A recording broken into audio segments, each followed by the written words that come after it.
नमस्कार, सुदर्शन बांग्ला देख रहे हैं आप। मैं हूं संगीता झा।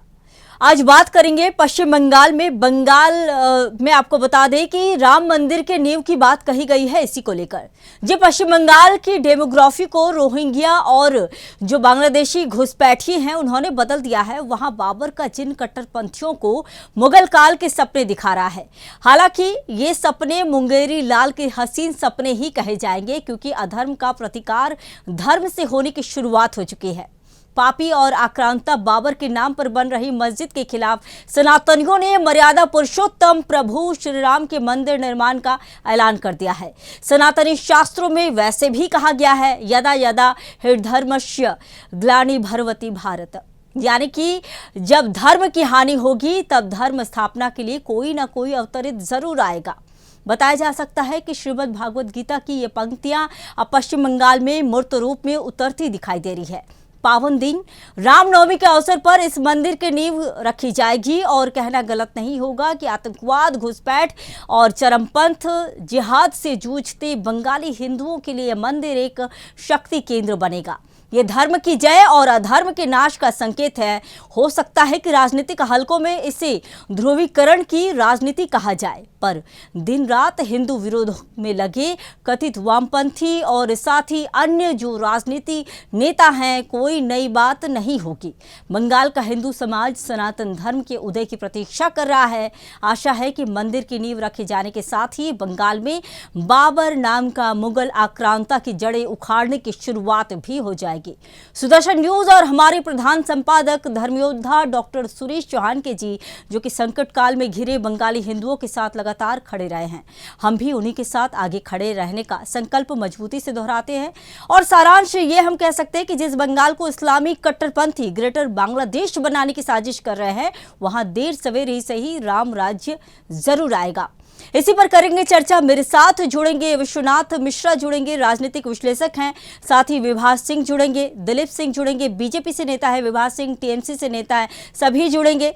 तो सबसे पहले सीधे चर्चा के लिए रुख करेंगे। मेरे साथ सभी मेहमान जुड़ चुके हैं, आप सभी का बहुत स्वागत है। विश्वनाथ जी आपका भी स्वागत है, साथ ही विभास जी आपका भी बहुत स्वागत है, और दिलीप सिंह जी आपका भी बहुत स्वागत है। सीधे मैं रुख करूंगी, मेरे साथ जुड़े हुए हैं दिलीप सिंह, बीजेपी से नेता है। दिलीप जी ये बताइए कि जिस तरह से बीजेपी की तरफ से आप ही के नेता ने ऐलान किया है कि राम मंदिर निर्माण किया जाएगा, इसकी नींव रखी जाएगी, और ये नींव जो है ये मार्च में रामनवमी के दिन जो है इसकी नींव रखी जाएगी, तो क्या संदेश देंगे? किसी प्रकार की कोई राजनीति, जैसा कि कहा जा रहा है कि राजनीति के लिए आप लोग कर रहे हैं इस तरह की? नमस्कार।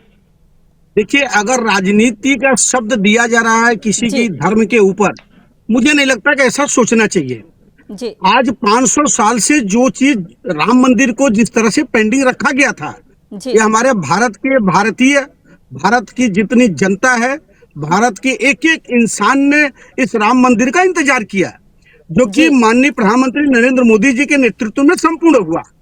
तो ये गर्व का बात है, गर्व का विषय है।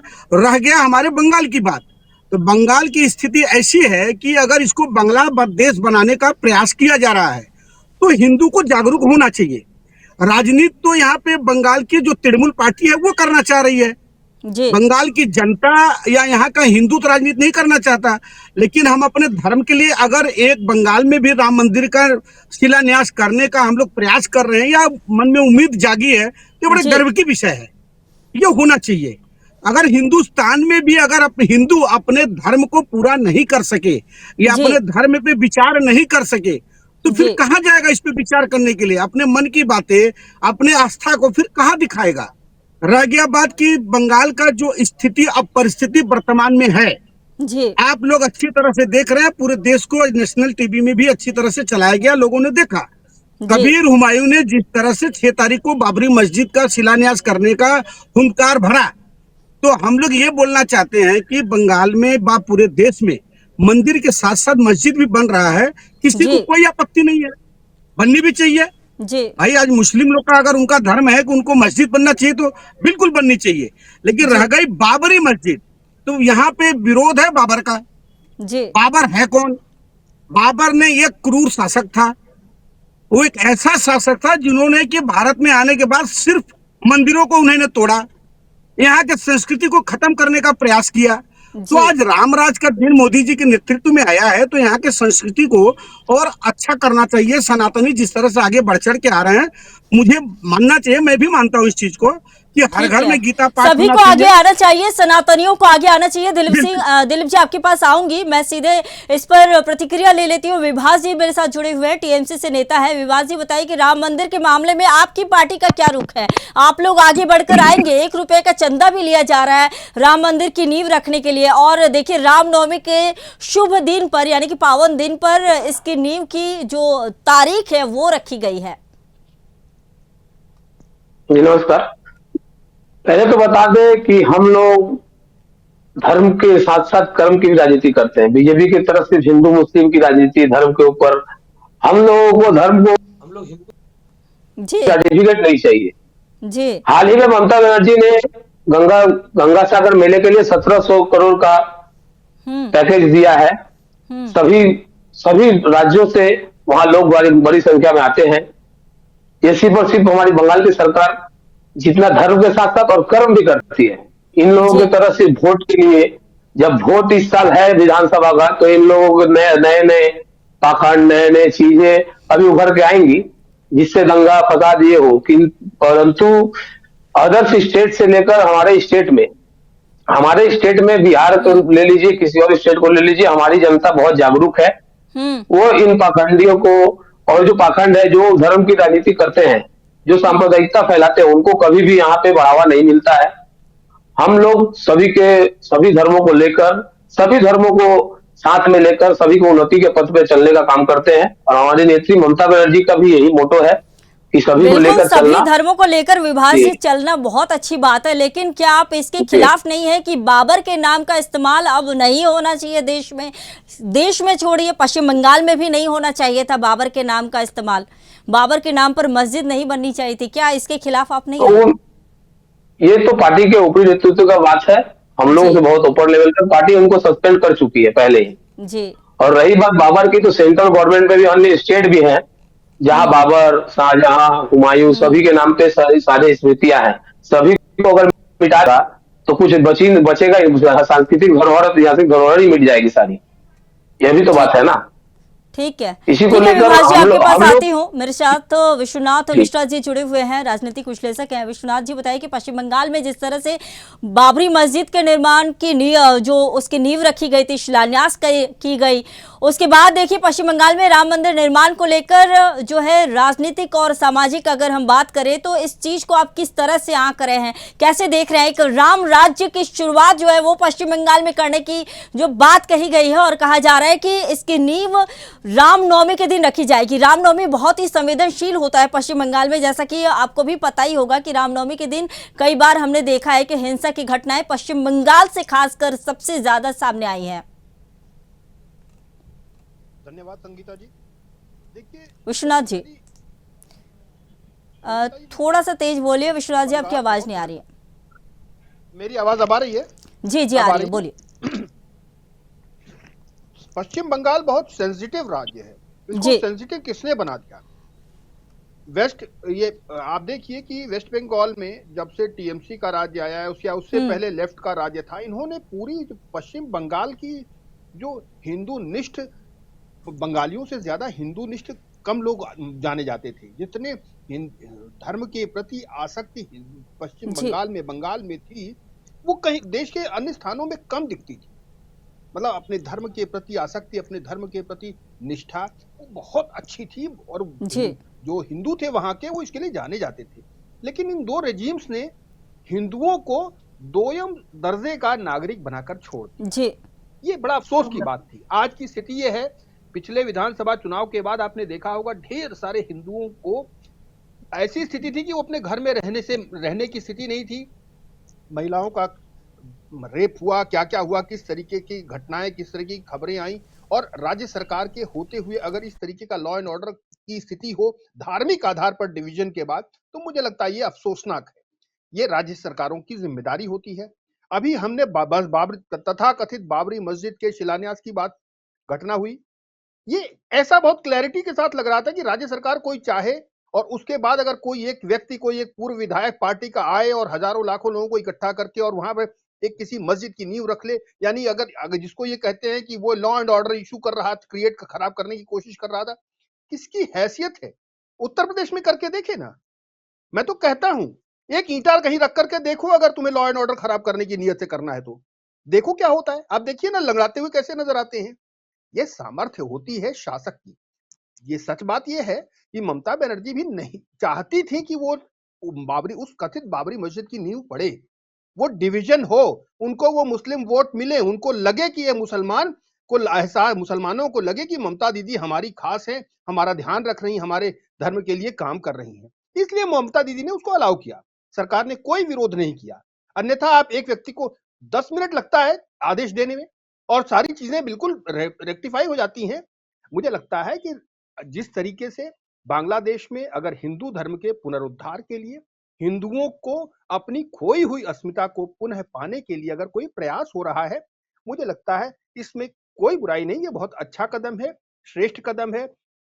कम से कम जिस तरीके से बांग्लादेशी पश्चिम बंगाल पर हावी हो रहे थे, भारतीय जो पूरी परंपरा है उसको पद दलित कर रहे थे, वहां पर हिंदुओं का रहना दुश्वार हो रहा था। मुझे लगता है उसके लिए ये एक बहुत स्वागत योग्य कदम है। मुझे लगता है कि जिस तरीके से, हालांकि बीजेपी ने पिछली बार भी मेहनत की थी, अगर बीजेपी की कम से कम शासन सत्ता से एक फायदा, एक चीज जरूर होगी, अगर बीजेपी इस पे मेहनत कर ले जाती है और बंगाल में राम राज्य की नींव इसके साथ रखना की कोशिश कर लेती है, तो मुझे लगता है कि बंगाल के लोगों का जो जीवन स्तर है वो बढ़ जाएगा।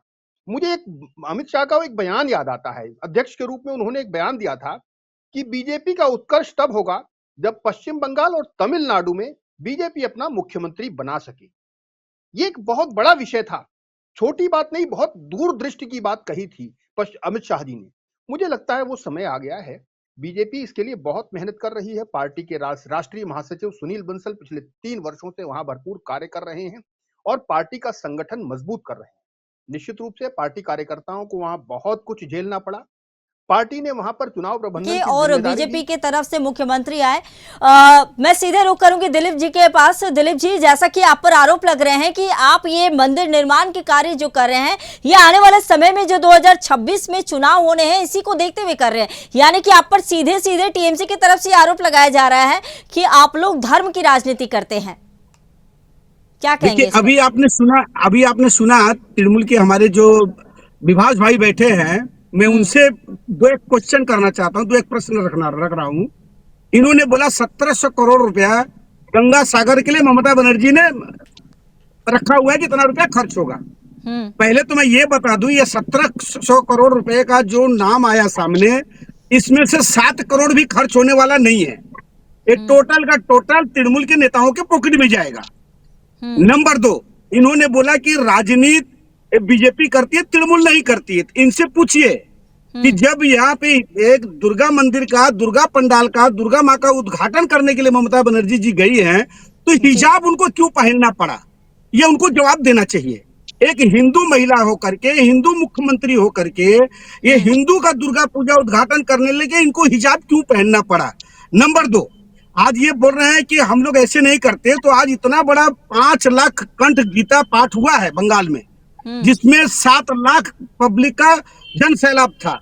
ममता बनर्जी जी को एज ए सीएम उनको इनवाइट किया गया था। ये तो टोटल नॉन पॉलिटिकल प्रोग्राम था, लेकिन वो हिंदू का प्रोग्राम था बोल करके वो नहीं आई। वो बोलते हैं बीजेपी का प्रोग्राम है। जहां तक हिंदू का बात आता है तो सीधे बीजेपी बोलती है। उनका कहना है कि तृणमूल एक तरफा ये मुस्लिम की पार्टी है। ये वो एकदम पूरा बंगाल में खुलेआम ये बोल चुकी हैं। इसलिए हम लोग बोलना चाहते आरोप हैं लग रहे हैं तृणमूल एक तरफा मुस्लिम की पार्टी बताई जा रही है बीजेपी के द्वारा। ये सत्य 100% ये सत्य है। ठीक है, विभास जी से जवाब ले लेते हैं। विभास जी, गीता पाठ हुआ वहां पे क्यों नहीं है? उन्हें आना चाहिए था, उनको विभास जी निमंत्रण जवाब दिया दे था, दीजिए, क्यों हंस नहीं आई लीजिएगा वहां पे? बाद में, पहले जवाब दे दीजिए। दिलीप सिंह जी हमसे वरिष्ठ हैं, उनको थोड़ा सोच कर ध्यान देकर बातें करना चाहिए। ये जो बातें वो कर रहे हैं, जी, दुर्गा पूजा की बातें हुई। दुर्गा पूजा एक मॉडल के रूप में पूरे इंडिया में किसी भी पूजा से ज्यादा हमारे पूजा में, दुर्गा पूजा में प्रत्येक पंडाल, दिलीप जी जहाँ रहते हैं वहां के आसपास के भी 4-5 पंडाल होंगे जहाँ पे अनुदान हमारे चीफ मिनिस्टर के द्वारा, राज्य सरकार के द्वारा दिया जाता है। 1,15,000 रुपए का अनुदान पैकेज दिया जाता है दुर्गा पूजा करने के लिए। और ये जो गीता पाठ का जो आप कह रहे हैं, वो सभी कोई जानता है। जब बीजेपी से बैकअप था, बीजेपी के नेता लोग इनमें सपोर्टेड वो प्रोग्राम था। ये हम पहले से बोल चुके हैं, बीजेपी से हम लोगों को हिंदुत्व का सर्टिफिकेट नहीं चाहिए। पहली बात तो ये। हम्म। दूसरी बात, ये सिर्फ और सिर्फ सारे डिबेट, सारे इनके प्रोपागेंडा, सारे कुछ हिंदू मुस्लिम इसी पे रह जाएंगे। ये लोग विकास को लेकर, लोगों की सेवा को लेकर किसी कोई बात नहीं करते हैं। ये लोग पूछिए, जहां जब कोरोना था 3 साल, ये लोग कहाँ थे? रास्ते पे आपको नहीं दिखेंगे। ये लोग आम्फान आया, आम्फान में ये लोग कहाँ थे? सिर्फ टीवी पर, न्यूज चैनल पर और गाड़ियों में घूमकर यहाँ का पॉलिटिक्स नहीं होगा। यहाँ की जनता मालिक है, जनता आती है इनके दिलीप जी, जो। आपके और पास एक आते हैं। और एक बात, हम कभी दूसरे को, लीडर को गाली गलौज नहीं देते हैं। ये जो हमारे ममता बनर्जी के बारे में ये बोलते रहते हैं कि मुस्लिम है, एक ब्राह्मण घर की महिला है, वो जितना पूजा पाठ करती है और कोई नहीं करता होगा। और फिर से वही बात दोहराना चाहूंगा कि हिंदुत्व का सर्टिफिकेट बीजेपी से नहीं चाहिए। पहली बात तो ये। और जो भी चीज है, हम लोग जनता में अपने कामों को लेकर जाएंगे। धर्म अपनी जगह पर, धर्म तो हम लोग निभा ही रहे हैं। आज कालीघाट जाके देखिए, दक्षिणेश्वर जाके देखिए, कॉरिडोर हम लोगों ने, ममता बनर्जी बनवाया है। आज विधाननगर में जाके देखिए, स्वामीनारायण मंदिर बन रहा है। सभी कुछ कर रहे हैं, किंतु हम लोग उससे हटकर हम लोग अपना, जब जनता के दरवाजे पे दिलीप जी, जाते आप बोल रहे हैं तो थे। हम यही बोलते हैं हमने क्या काम किए पिछले 5 साल, उसी को लेकर जाते हैं। देखिए, और 26 में भी वही लेकर जाएंगे कि विभास 5 भाई साल ने क्या बोला, काम। अभी विभास भाई ने बोला कि कोरोना में काम करते हैं, ये अनफान के लिए काम किए। अब इनको अच्छी तरह से इस पे स्टडी करना चाहिए। अनफान के समय में जो रुपया सेंट्रल से आया था, उसका जवाब आज तक ये लोग नहीं दे पाए कि रुपया हुआ क्या। अनफान में करोड़ों, कई 100 करोड़ रुपया आया, 500 करोड़ के ऊपर इनको मिला पैसा, लेकिन 20-20 हजार रुपया जिस घर का फोटो इन्होंने उठाया, उनको भी रुपया नहीं मिला। आज मैं इनको बोलूं, मैं 1000-2000 प्रूफ दे दूंगा कि जिनको फोटो लेने के बावजूद भी उनके पास पैसा नहीं गया। ममता बनर्जी को, वो यहाँ के सीएम साहिबा को सिर्फ रुपया चाहिए सेंट्रल से। अब आप देखिए, प्रधानमंत्री आवास योजना को भी उसका नाम चोरी करके ये लोग पौरसभा लिख रहे थे। प्रधानमंत्री आवास योजना लिखने में इन लोग को शर्म आती है। सेंट्रल से सिर्फ रुपया चाहिए, दुर्नीति, भ्रष्टाचार और सारा पावर लेकर के यहाँ पे सीएम साहिबा रखी है। बताइए तो क्या ऐसा कौन सा दुरुपयोग या भ्रष्टाचार नहीं हुआ जो कि बंगाल में नहीं हुआ हो। अब ये लोग बात करते हैं हिंदू मुस्लिम पे, मैं हम लोग भी नहीं जाना चाहते भैया। हिंदू अपनी जगह है, मिचलू अपनी जगह है। अब बताइए, ममता बनर्जी जी बोल रही थी वक्फ बोर्ड मैं नहीं होने दूंगी। विभास भाई आप बताइए, वक्फ बोर्ड होने नहीं देंगी, आज फिर बोलते हैं नहीं वक्फ बोर्ड तो लागू हुआ, क्यों मना कर रही थी? दंगा लगाने का प्रयास किसका था? ममता बनर्जी ने बोला कि एसआईआर हम नहीं होने देंगे, आज एसआईआर भी लागू हुआ। आज बंगाल की जनता में, बंगाल के अंदर में वो इतना पैनिक डालने का, लोगों को भय दिखाने का क्या रीजन था उनका? आज ये सब चीज समझना पड़ेगा। बंगाल की जनता बड़ी अच्छी तरह से समझती है कि मोदी जी के नेतृत्व में देश जिस तरह से अग्रसर है, आज बंगाल भी आने वाला समय में 2026 में दिखेगा। बंगाल में बीजेपी का असर 2026 में दिखेगा, बीजेपी की गवर्नमेंट होगी। कारण कि जिस तरह आप देखिए, 2,72,000 करोड़ रुपया में वामफ्रंट छोड़ के गया था, आज 7,64,000 करोड़ रुपया ऋण हो गया सेंट्रल का बंगाल के ऊपर में। विभास भाई आप जवाब दीजिए, पैसा कहाँ गया? क्या उन्नयन हुआ? क्या यहाँ पे डेवलप हुआ? जवाब दीजिए आप। सारा कुछ वोट में दिखता है। और वो बता दे, ये गुस्सा दिखाता है कि लगातार बने हुए हैं, ईडी राजनीतिक विश्लेषक भी बने हुए हैं, उनके पास में आना चाहूंगी। सर ये बताइए कि क्या इस मुद्दे को लेकर आपको क्या लगता है कि चुनावी रणनीति आगे बन सकती है? और अगर हाँ, अगर इस मुद्दे को लेकर हम देखें कि ये लोग चुनावी रणनीति बनाएंगे तो किस तरह से इससे किसको कितना फायदा मिल सकता है? विश्वनाथ जी। जी संगीता जी, देखिए, धर्म सबका निजी व्यक्तिगत मामला है, किसी भी व्यक्ति का हो। राज्य के कोई भी राज्य हो, वहां पर सभी को अपने धर्म की, हमारे संविधान की तरफ से आजादी है कि आप अपने धर्म का सम्यक आप उसका पालन करें, उसको एंजॉय करें। लेकिन समस्या तब होती है कि जब कोई शासन सत्ता किसी धर्म विशेष को वोट बैंक के रूप में जब पल्लवित पोषित करने लगती है, जो भारत की राजनीति में पिछले कई दशकों से देखा जा रहा है। सारी समस्या तब आती है जब माइनॉरिटी कह करके एक वर्ग विशेष को इस हर तरीके से उसको सपोर्ट किया जाता है, और जो मेजॉरिटी है उनको शोषित की कैटेगरी में लाकर खड़ा कर दिया जाता है। परेशानी तब आती है।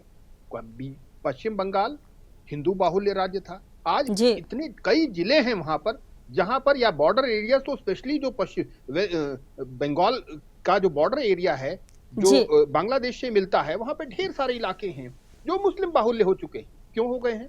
इसमें किसका योगदान है? आप जैसे बिहार का हिस्सा है, बड़ा हिस्सा है जो मुस्लिम बाहुल्य हो गया है। तो शासन सत्ता और जो राजनीतिक दलों के सहयोग के बिना ये नहीं होता है। मुझे लगता है कि ये चीज जब आप मंदिर बनाते हैं, मंदिर की चर्चा की जाती है कि आप धर्म के आधार पर डिवीजन नहीं। आप अयोध्या जाइए, देखिए अयोध्या और पूरे अयोध्या मंडल की दशा और दिशा बदल दी है राम मंदिर ने। वहां जी। ढेर सारे करोड़ों लोगों के जीवन बदल गया है। वहां पर जमीनों के रेट्स बढ़े हैं, लोगों को खूब नौकरी, लोगों को खूब रोजगार और लोगों की जीवन मतलब पूरे प्रदेश की जो इज्जत है, जो सम्मान है, वो बढ़ गया है। इज्जत के साथ साथ सम्मान भी बढ़ी है और सिर्फ देश ही नहीं विदेशों से भी लोग आते हैं। तो विभास जी, मैं आपके पास आना चाहूंगी कि जिस तरह से राम मंदिर बढ़ने की नींव जो रखी जा रही है, इसकी बात कही जा रही है, तो इसको लेकर जैसा कि आप तो ये कह रहे हैं, टीएमसी ये कह रही है कि ये बीजेपी राजनीति कर रही है, धर्म की राजनीति कर रही है, लेकिन अगर बंगाल की जनता, जो हिंदू जनता है, वो अगर समर्थन करती है तो आप लोग भी समर्थन करेंगे? आप लोग भी आगे आकर इसकी नींव के लिए साथ खड़े होंगे? ये बस बता दीजिए। जी, बंगाल की जनता के साथ हमारे मुख्यमंत्री, हमारी पार्टी हमेशा से खड़ी है। जी। धर्म को लेकर भी हम लोग का एक ही मोटो है कि किसी को भी, किसी के भी धर्म का कोई भी मतलब नुकसान ना हो और किसी भी धर्म की वजह से सांप्रदायिक दंगे ना हो या किसी नहीं, के भी दंगे की बात ही नहीं हो रही है विभास जी, दंगे की कोई बात नहीं हो रही है। आपसे मैं ये बोल रही हूँ कि आप लोग यानी कि आपकी पार्टी इसका समर्थन करेगी अगर बंगाल में राम मंदिर की नींव रखी जाएगी? बंगाल की जनता अगर इसका समर्थन करती है, बंगाल की जनता अगर खुले दिल से, जैसा कि बीजेपी ने कहा है कि 1 रुपया हर घर से हम चंदा उठाएंगे, तो क्या आपकी पार्टी भी समर्थन करेगी? यही इसी में तो आपने कहा दिया, बीजेपी ने कहा कि 1 रुपया करके हर घर से उठाएगी। हमारा मोटो है कि हम लोग, आम जनता अगर कोई काम करते हैं हम लोग समर्थन में। बीजेपी वो तो पार्टी से संबंधित हो गया ना, हम लोग तो सपोर्ट में है ही। हम लोग मंदिर के सपोर्ट में क्यों नहीं रहेंगे? हम लोग हिंदू हैं, हम लोग तो पूजा, सुबह उठकर पूजा करके निकलते हैं। और राम जी की पूजा हो या हिंदुत्व की बात हो, हम लोग पहले शो की शुरुआत से मैं आपको कह चुका हूं कि हम लोगों को कोई किसी का सर्टिफिकेट नहीं चाहिए हिंदुत्व का। हम लोग टीका लगाते हैं, हम लोग सुबह से पूजा करके निकलते हैं। हम लोग को कुछ मुस्लिम भाई अपना पूजा करते हैं, वो अपना जो धर्म को मानते हैं उनको ऊपर रहते हैं, लेकिन बीजेपी से सर्टिफिकेट नहीं चाहिए। और जो आपने कहा राम मंदिर बनेगा, अगर सुस्त ढंग से बनेगा, कोई किसी को क्या दिक्कत हो सकती है? ठीक, हमने भी तो कहा, हमने भी राम की ठीक पूजा है की विभास है। जी, आखिरी कमेंट दिलीप जी, आपसे आखिरी कमेंट। देखिए, अभी विभास भाई ने एकदम सही बात बोली कि हिंदू का धर्म है, अगर हिंदू हम हैं तो हमें मानना चाहिए। मैं भी वही तो बोलता हूँ, पार्टी पार्टी की जगह पे है, राजनीति की जगह पे है। हम हिंदू धर्म को जिंदगी में नहीं छोड़ेंगे। मेरा धर्म है, मैं गर्वित हूँ, मैं गर्व करता हूं कि मैं हिंदू हूं। और इसका सबसे बड़ा प्रमाण है बंगाल, जिसमें स्वामी विवेकानंद जी ने पूरे विश्व में हिंदुत्व का प्रचार किया। हम उस माटी पे आज विराजमान हैं, हम उस माटी के इंसान हैं, जिस माटी का सबसे बड़ा शेर है स्वामी विवेकानंद जी, जिन्होंने पूरे विश्व में हिंदू का प्रचार किए। अगर हिंदुत्व का प्रचार हम हिंदू होकर करते हैं तो मुझे गर्व महसूस होना चाहिए। आज मैं तृणमूल का कोई नेता बन जाऊं फिर हिंदू बोलने में मुझे शर्म आए, मुझे नहीं लगता कि ऐसा राजनीति करना चाहिए। भाड़ में जाए ऐसी राजनीति। हम हिंदू हैं, हिंदू के लिए हम गर्वित है, उसके लिए जो करना पड़ेगा हम करेंगे। मुस्लिम भाई है तो मुस्लिम भाई रहे ना, मुझे कोई तकलीफ नहीं, मस्जिद से मुझे कोई तकलीफ नहीं है। मुझे बाबर से तकलीफ है तो मैं बाबर का एंट्री यहाँ पे नहीं होगा तो नहीं होगा। बंगाल की जनता भी बाबर के नाम का विरोध करेगी और जितने भी हिंदू भाई हैं वो बाबर का विरोध करेंगे, वो 100% करेंगे। उसको हम लोग खुल के उसका विरोध करेंगे। मस्जिद का विरोध नहीं है, मस्जिद बने, हमें कोई आपत्ति नहीं है, लेकिन हम हिंदू बाबर का विरोध है, मस्जिद का विरोध नहीं है। और बंगाल में एक बार जो है राम मंदिर की नींव रखी जा रही है और बंगाल में ये कहा जा रहा है कि बंगाल में अब राम राज्य स्थापित होगा। बहुत धन्यवाद आप तीनों का, विश्वनाथ जी आपका बहुत धन्यवाद, विभास जी आपका भी बहुत धन्यवाद, चर्चा में जुड़े, और साथ ही दिलीप जी आपका भी बहुत धन्यवाद, आप सभी चर्चा में जुड़े और आपने चर्चा की। तो देखिए, बंगाल में एक बार जो है इस बार राम राज्य बनाने की जो बात कही गई है टीएमसी के द्वारा, विधाननगर में इसके पोस्टर लगाए जा, माफ कीजिएगा, टीएमसी के द्वारा नहीं, बीजेपी के द्वारा कही गई है। टीएमसी इसका विरोध कर रही है। टीएमसी ये कह रही है कि बीजेपी राम के बहाने जो है पश्चिम बंगाल में राजनीति कर रही है। आने वाले समय में पश्चिम बंगाल में चुनाव होने हैं और चुनाव को देखते हुए ही पश्चिम बंगाल में बीजेपी राजनीति कर रही है और धर्म की राजनीति कर रही है। लेकिन फिलहाल देखना होगा कि आगे आने वाले समय में रामनवमी के दिन क्या कुछ होता है, क्योंकि हमने देखा है कि कई बार हर साल ही रामनवमी के दिन हर जगह कुछ ना कुछ छिटपुट घटनाएं हो जाती है, हिंसा होती है। लेकिन फिलहाल इस बार का जो रामनवमी है वो काफी ज्यादा रोमांचक होने वाला है, क्योंकि इस बार बड़ी जो घोषणा वो अभी से हो चुकी है कि राम मंदिर की नींव की बात जो है वो रामनवमी के दिन ही राम मंदिर के नींव की बात कही जाएगी। बहुत बहुत धन्यवाद, आप सभी हमारे साथ जुड़े और इसी तरह खबरों के लिए बने रहिए सुदर्शन न्यूज के साथ।